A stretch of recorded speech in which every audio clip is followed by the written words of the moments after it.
My parents took my daughter's cello from a storage unit and sold it in 4 days. My father called it part of the estate goods he was entitled to clear. He had not asked. He had not checked. He had not looked at the case, the interior pocket of the case, the clear plastic sleeve inside the interior pocket, or the 4-page document inside the sleeve. That instrument was a 1923 Italian workshop cello, appraised at $97,000, registered in my daughter's name with a National Instrument Registry, and covered under a fine arts rider attached to my renter's policy, with me listed as the policyholder. He sold it for $34,000 and split the money 3 ways before I knew it was gone. He told me I had nothing in writing. He was wrong about every word of that. I'm Lena, and this is a story about what happens when you document everything. Subscribe if this is your first time, and leave a comment. Has a family member ever taken something that was yours, certain you couldn't prove it? I used to think documentation was for other people, for lawyers, for accountants, for people who already expected to be in disputes. Then I became a mother, and I learned that the only things you can truly protect are the things you can prove. I started filing papers before I needed them. I did not know when I would need them. I only knew that I would. I taught orchestra at a public middle school in South Seattle. I had been doing it for 14 years, which meant I had personally navigated every instrument-related bureaucratic scenario you can imagine. Insurance claims for damaged instruments, rental agreements, loaner forms, registration paperwork, appraisals for instruments coming into the school's care. I was the teacher parents called when they were confused about how to document a borrowed viola or get their child's instrument covered on the family's renter's policy. I was organized in the particular way that 14 years of managing other people's paperwork makes you organized, with a complete and quiet respect for what a correctly filed form can do. When Ren received her conservatory scholarship at age 11, it came with a full-size Italian cello, a 1923 workshop instrument in extraordinary condition, donated by a private patron specifically for the scholarship program. The first thing I did, before we drove it home, was photograph it from every angle. Then I had it appraised by a luthier in Bellevue who specialized in historical instruments. The appraisal came to $97,000, which made me catch my breath, but which also confirmed what I had suspected from the moment I first held it. This was not a student instrument. Then I registered it with the National Instrument Registry in Ren's name. Then I called my insurance agent and added it to my renter's policy as a fine arts rider, specifying the instrument's serial number and the replacement value. I filed everything. It took 1 full afternoon and 3 follow-up phone calls. I put the appraisal certificate in a clear plastic sleeve and tucked it into the interior zippered pocket of the instrument case, which is where I would know to find it. Let me tell you about the afternoon I first filed that paperwork. Ren was 11. It was a Saturday in October, overcast, the Puget Sound visible from the highway as gray and flat as a plank. We had picked up the cello from the patron's representative at a music shop in Capitol Hill, transported it to our apartment in Ren's lap for the last mile because it would not fit safely in the trunk at that angle, and we had carried it up 2 flights of stairs with the careful sideways shuffle that tall instruments require. I sat Ren down at the kitchen table while I photographed the instrument from every angle. She asked what I was doing. I said I was documenting it. She said, "Why?" I said, "Because things that matter need paperwork." She watched me work for a few minutes, and then she opened the case and began tuning it, because she had been thinking about nothing else for 3 weeks. The sound of it filled the apartment. It was astonishing. I kept working. The appraisal appointment was that same week. The luthier's name was Daniel, and he operated out of a cluttered workshop in Bellevue that smelled of wood shavings and varnish. He held the instrument under a work light for a long time without speaking. Then he said, "Do you know what you have?" I said I had a sense of it. He said the maker's label was consistent with a particular northern Italian workshop family that had been active in the 1920s, and that the instrument's condition was remarkable for its age. He would need to do further research to pin the exact provenance, but the appraisal value would be in the range of $90,000 to $100,000. He said, "This is a professional instrument. It belongs on a concert stage." I said, It will be. Wren was 12 by then. I believed it completely. The insurance call took the longest, not because the process was complicated, but because the agent needed to understand what a fine arts rider was, and why a cello needed one separately from the standard renter's policy. I explained it the way I explain things to the parents of my students, patiently, with specifics. A fine arts rider covers the instrument at its appraised replacement value, not the standard renter's policy depreciated value. The serial number is attached to the policy. If the instrument is lost, stolen, or damaged, the rider pays out at the appraised rate. The agent said, "And how much did you say the appraisal was?" I said $97,000. She was quiet for a moment. She said she'd process it. She called back the next morning to confirm. The fine arts rider was active before Wren had played a single recital. The National Instrument Registry was the last step. It was an online process that took 20 minutes and cost $40. I registered the instrument in Wren's name with the full serial number, the maker's identification, and the appraisal reference. The confirmation certificate arrived by mail the following week. I put it in the folder labeled Wren, Cello, alongside the insurance documents. Then I put the appraisal certificate in a clear plastic sleeve and tucked it into the interior pocket of the instrument case, where it would travel with the instrument wherever it went. I filed that afternoon while Wren practiced in the next room. She was working on a Dvorak passage that she had been wrestling with for a week, and by the time I had sent the last confirmation email, she had gotten it. She played it 3 times cleanly in a row, and then she stopped, because she had it. I sat in the kitchen and listened to the silence after. That is a good sound, the silence after something is done correctly. I did not know, sitting in that kitchen, that I would need those documents for the reason I eventually needed them. I filed them because I understood that the cello had real value, and that real value requires real documentation. It was not a premonition. It was just the habit of a person who has spent 14 years teaching children that their instruments need to be cared for. My father, Gerald Copeland, had been making references to settling things since my grandmother's death, which had preceded the storage dispute by about 6 months. He approached the question of estate settlement the way he approached most problems, as a logistics exercise in which whoever moved fastest was in the right. He had retired from civil engineering 2 years earlier, and he had applied to the question of dividing the family's remaining shared resources the same analytical energy he had once applied to bridge load tolerances. At Thanksgiving, he mentioned that the storage unit was costing money. I said I would handle it in January, when Wren's concert season ended and we had the time to transport the instrument safely. My father said that might be too long to wait. I understood this as impatience. I did not understand it yet as a plan. 3 weeks before the removal, my brother called and asked, in a conversational tone, whether Wren was really still using that big instrument. I said yes, she practiced 4 days a week. He said, okay, in a way that had nothing to do with acceptance. I noted both conversations in the way I note things, not written down exactly, but filed.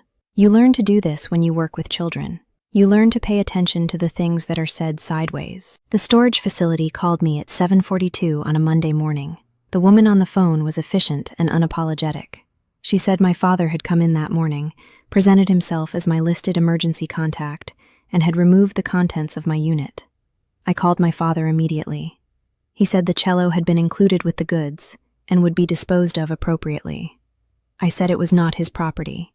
He said, "You should have gotten it yourself, Nora. We are not a storage service." Then he said the sentence I wrote down on the back of an envelope within 60 seconds of the call ending. "You have nothing in writing. This is done." He was wrong. About every part of it. The unit was empty. My father had been efficient. I had known he would be. The inventory of what was gone, the cello, Wren's practice bow, and the humidity management system inside the case. What I had, the appraisal certificate in cloud backup, photographed and uploaded the same day I received it. The Fine Arts Insurance rider, filed with my policy documents. The National Instrument Registry confirmation, in a folder labeled Wren, Cello, in my filing system at home. All of them predated the removal by 3 years. All of them would say the same thing. This instrument belongs to a child named Ren Pelham. It was never your father's to sell. I called my insurance broker, Vera Kimura, at 8:15 a.m. She had placed the fine arts rider herself and maintained a physical copy of the appraisal certificate on file. She pulled it before I had finished explaining the situation. She said, "Let me call the auction house." My father had apparently brought the instrument in the previous day. It was in Bellevue at the regional auction house, not yet evaluated for consignment. The auction house researcher ran the serial number against the National Registry. It took less than 40 minutes. The registration came back immediately. Ren Pelham, minor, current registration, contact Nora Pelham. The auction house froze the consignment. My father did not know any of this had happened until they called him that afternoon to let him know. The following morning, I filed a civil demand letter under Washington's Consumer Protection Act, naming my father, both of my siblings, and the auction house as parties. The auction house immediately cooperated. They had received a bid from a buyer, but the sale had not completed, and they had no interest in defending a void title situation. A seller cannot convey better title than they hold. Under Washington's Uniform Commercial Code, the instrument was never my father's to sell, which meant the auction house had acquired no valid title, and the sale was suspended. My siblings' attorneys contacted Vera Kimura's office by the following week. Both recommended settlement. My father held out for 10 days, convinced I was bluffing. He had the conviction of a man who had always been the person who moved first, and he could not quite compute a scenario in which moving first had been the wrong move. Then the auction house forwarded him the treble damages exposure calculation under Washington's Consumer Protection Act, which provides for attorney's fees in addition to damages. His attorney advised him that this was not a dispute he would survive in litigation. I told Ren throughout this period that we were sorting out the instrument paperwork and that she would have the cello back before her conservatory audition. She said okay and continued practicing on the school's loaner, which was adequate but significantly heavier and less responsive than her own instrument. She practiced 4 days a week and did not complain. She has the musician's ability to focus on what she can control, which is the playing. Vera Kimura appeared at the mediation with the original fine arts rider, the signed appraisal certificate, and a prepared affidavit documenting the timeline of the policy and the certificate. She sat to my right at the long table in the beige-carpeted mediation room, and she was extremely calm. I have always admired Vera's manner. She documents things, and then she holds the documents as if they weigh nothing, which they do not. They are paper, but they carry everything. My father sat across from me. He had not looked at me directly in the days since the storage call, and he did not look at me directly now. His attorney spoke on his behalf for most of the session. The mediator placed the appraisal certificate and the registry confirmation side by side on the table. She read the registration entry aloud. Ren Pelham, named insured, current registration. She read the replacement value from the appraisal, $97,000. She read the serial number, which matched the instrument currently in the auction house's possession. My father looked at the documents. He did not look at me. His attorney said they were prepared to resolve the matter. I said I required the cello's return and full monetary recovery, the $34,000 in sale proceeds, plus $14,700 in documented damages for the period during which Ren had been deprived of her instrument during a critical practice period before a significant audition. Gerald said nothing. His attorney said they would accept. The buyer, who had not yet taken possession, was notified by the auction house that the sale was being unwound. The buyer was gracious about it, which I had not expected. These things sometimes go better than you expect when the facts are entirely clear. Ren's conservatory audition was in March. She played on her own instrument, in the same condition it had been in before the removal, returned and inspected by Vera's contact at the auction house. She was admitted. I was in the hallway outside the audition room when she came out. She said, "I think it went okay." I said, "I think so too." We drove home. I keep the appraisal certificate in the instrument case's interior pocket, in its clear plastic sleeve, where it has always been. My mother sent a text 4 days after the mediation to say she hoped I was happy now. I did not reply. What I felt was not happiness exactly. It was the particular quiet of a woman who had not been surprised by anything that happened because she had done the paperwork years before the morning that made it necessary. In the days between the storage call and the filing of the civil demand letter, I told Wren only what I had told her I would sort out. She was 14 and she was not naive, and she knew something significant had happened because I told her the cello was temporarily unavailable and that we were working through some paperwork. She said, "Is it okay?" I said it would be. She said, "Is someone in trouble?" I said, "Someone made a mistake." She thought about this. She said, "Grandpa?" I said, "Let's focus on your practice." She went to the school loner, which sat in the corner of the living room looking apologetic, and she played her scales. She practiced every day during those weeks. Not for the audition specifically, but because she always practices every day. The loner was heavier and less resonant, but she adapted. She told me once that adjusting to a different instrument was useful, that it showed you what you had taken for granted. I thought about that for a while. Adjusting to a different instrument shows you what you had taken for granted. I wrote it in my phone's notes application, the way I write things I want to keep. The $48,700 in total recovery included the $34,000 in sale proceeds from my father and siblings, and the $14,700 in documented damages. The damages figure covered the luthier's assessment of the practice impact, a 2-week instrument deprivation during an intensive preparation period, calculated at the going rate for professional consultation sessions of equivalent quality.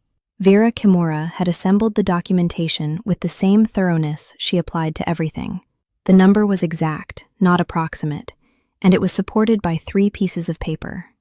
I deposited the settlement funds on a Thursday and transferred a portion to a dedicated account for Wren's conservatory expenses. She did not know about it at the time. She will when the time comes. I will hand her the folder and the account statement the same way I handed her the instrument case on that October Saturday when she was 11, with the paperwork already inside it. There is one moment from the mediation that I want to tell you about because it explains something that the legal documents cannot quite capture. My father's attorney, at one point in the session, made a procedural argument, something about the chain of custody and whether the emergency contact designation at the storage facility was sufficient to establish my father's access rights.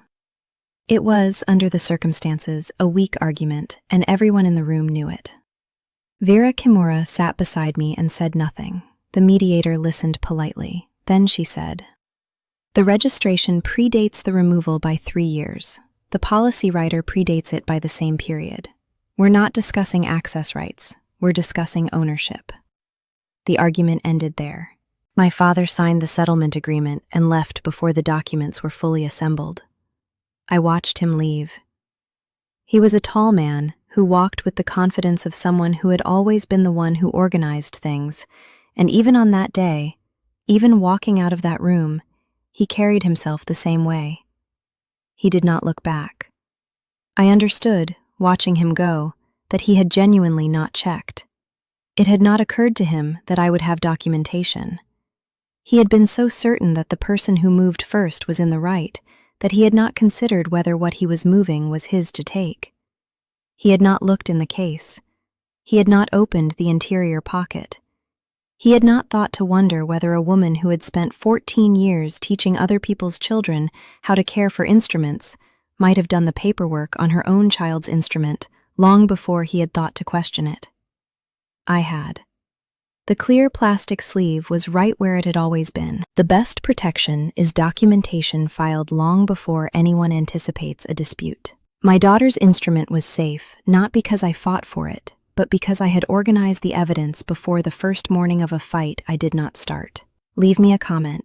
Has someone taken something from you because they assumed you couldn't prove it was yours? Share this story with someone who needs to hear it. Thank you for listening.